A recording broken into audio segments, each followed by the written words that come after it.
Hello, Julian Harper here, J. Harper Insurance. Hey, I wanted to quickly speak about landlord dwelling property insurance. A lot of people own a couple of extra houses that they might rent out to others. You can look at those as in North Carolina, they're considered as DP3s, DP2s, or DP1s. Most of my clients that I have written these type of policies for have DP3s. There's some way to schedule these policies on certain carriers where you can write a lot of policies on one actual contract or one policy with several different locations on it. There used to be some great commercial policies out there, but those have been discontinued by some carriers. And I know a few have picked up some of the commercial stuff, but they have some limitations. So when you're looking in that market and you're looking for coverage for rental units, especially if you have more than 5, or if you have 10, 12 rental units, or landlord dwellings as I like to call them. But in that market space, there are some companies out there now that have kind of picked up the slack, where some of those great commercial policies, you can put a lot of different, actually probably up to, I think it was 30 or more on one policy. So going back to my train of thought on landlord dwelling, what you're looking for in some of these companies that have actually picked up the slack is be careful how the policies are written. And here's why. And you're going to want to talk to your agent about this. There are some companies out there that won't insure anything past 1980 on some of these policies. And unfortunately, for a lot of folks who own these homes or own this type of business where you're renting out homes, you have homes that are in all kinds of date ranges. So sometimes those companies might not be the best fit for you. So that's where you're going to want to talk to your agent about it. You also can get what's called a DP3, a DP2, or DP1.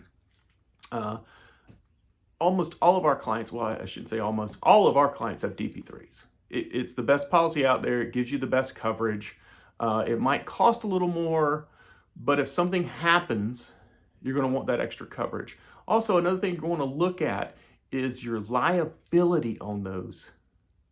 Some companies will go up to $1 million in liability. I consider that a great thing because it's really good coverage to have that $1 million for liability.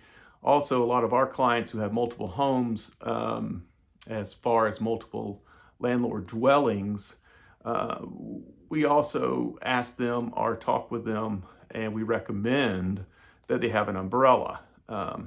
Depending on the client themselves and how many homes they do have, having that umbrella coverage will give you extra liability coverage and some help if something happens during that time frame. If you go over that, say if you have $1 million on the home and you have another $1 million on umbrella, you have a lot of liability coverage there to take care of things that might happen.